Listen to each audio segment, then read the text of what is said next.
Here's a segment we taped a while ago with Bob Taylor, where we go over the essentials of plugging into a mixer and setting the levels for best performance. Brian, I thought maybe you could go over and just give us a rundown on the controls here real quick. Certainly. Well, no matter if it's 8 channels or 80 channels, they will all share some similar functions and features. Right. You'll have a choice of inputs, and then you'll have some tone controls or EQ, a channel level. It can be a knob or a fader, and same thing with the master level, or it could be a fader.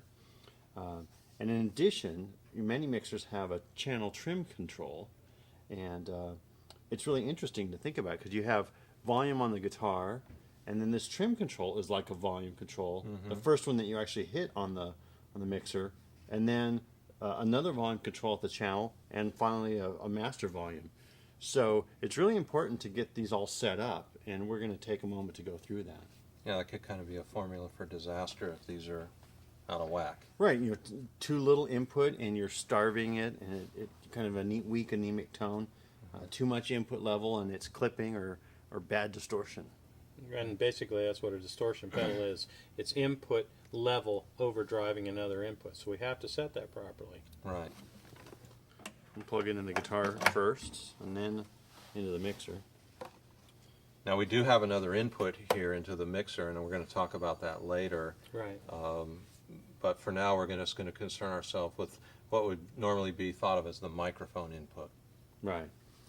So let's look at the steps that are in the user guide about setting the channel trim level and getting the best sound out of a mixer. Okay, so I just downloaded this off the Taylor Guitars website, and it's got all of the steps one by one. And I thought it'd be good if we just went through the steps in here of hooking up to a mixer.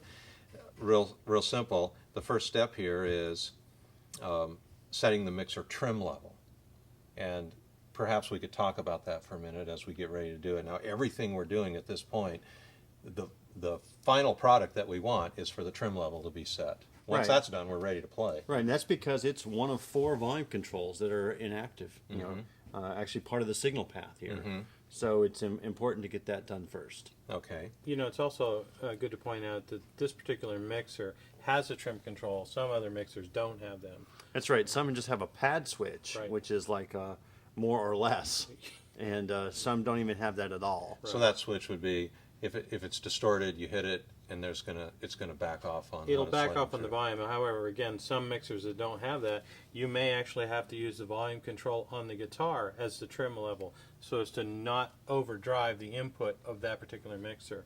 And on a mixer like that doesn't have a lot of the more modern features on it, and I say modern when it comes to like a really a user affordable, because all pro mixers, no matter how far you go back, are going to have meters on there to tell you. Correct. But you'd be doing that by ear. Right. With this, but once you learn what we're doing here, it'd probably be easy to do it by ear. Right, and that goes back to the fact that this volume control here on the guitar doesn't function like a lot of volume controls do.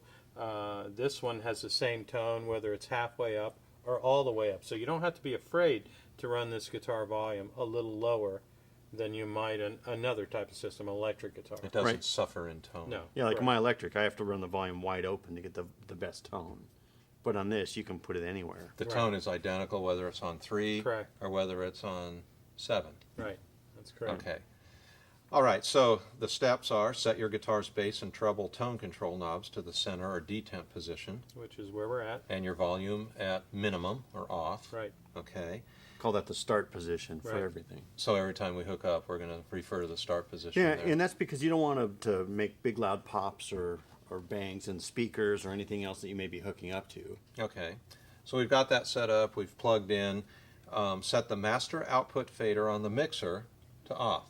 Okay. Again, to protect the speakers, so it's down. So this one over here is the master output fader.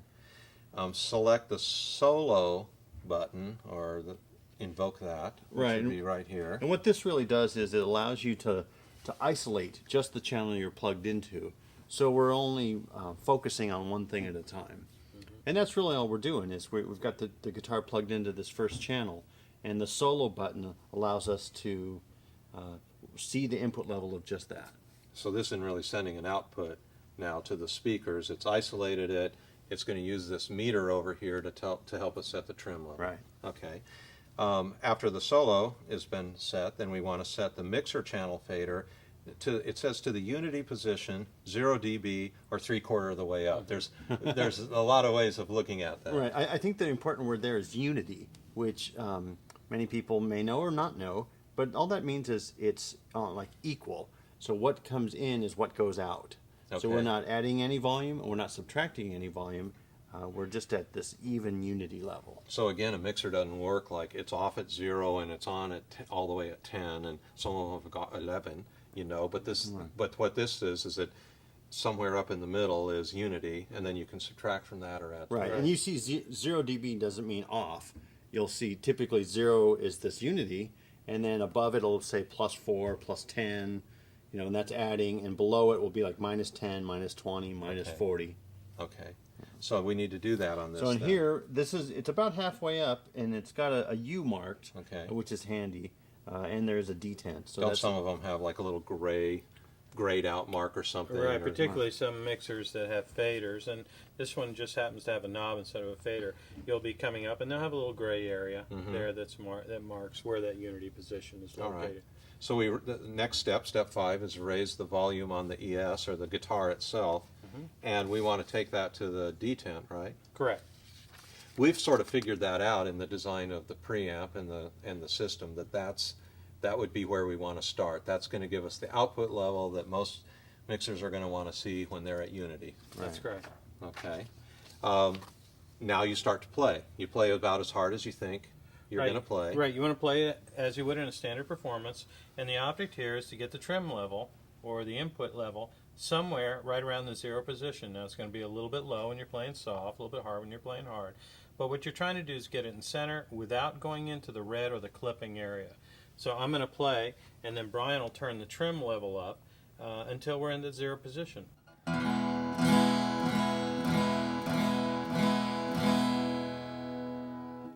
Okay, and you notice that you're not using the 0 to be like a ceiling where it comes up and hits 0. You want it Right. to float up and down Right, above that's 0. correct. We're trying to get it to that unity position. it's kind of an average level. Right, correct. Right.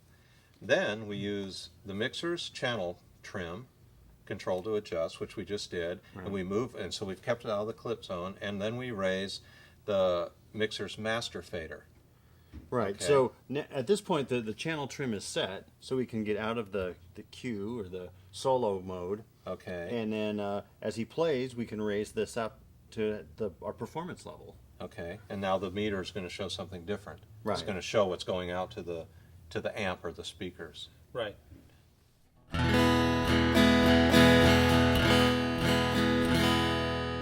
Now notice, play quiet and play hard for me, just for yucks. Okay, so you can see the volume goes up by double and more just from playing. Right. Quiet And and loud. that's just when part of the function of the whole mix. Okay. You know, if you had a keyboard or some microphones for vocals or things, that master level is a sum of all of those. Okay, okay. So we've got the master fader up to where we want it, and now it's time to adjust the channel fader. Yeah, and again, And now you're this just is adjusting to the mix. right, and that's the function of this volume control in the signal chain is to place it in the mix. If you need to be louder than the keys or behind the vocal a little bit, that's where you would use that. So it seems like we're done. We're ready to play. We are. Yeah, pretty much. And you just want to remember as you're doing all this that this is something that you need to know a little bit about your mixer. The directions we're using here, they're not just suggestions. These are things that pro people use. You combine these principles with your mixer and you have a recipe for doing it right. Yeah, and there'll be places you play that you don't have the responsibility to touch the mixer, and you have to trust someone else that they're going to do this. But you can ask them, just set the tone controls flat on the mixer. Let me give you some level. Set the trim control, and we'll be good to go. Exactly, and by doing that, that's the path back to all things being equal and good tone. Once you stray from that too far, you could be in trouble and not know it. That's correct.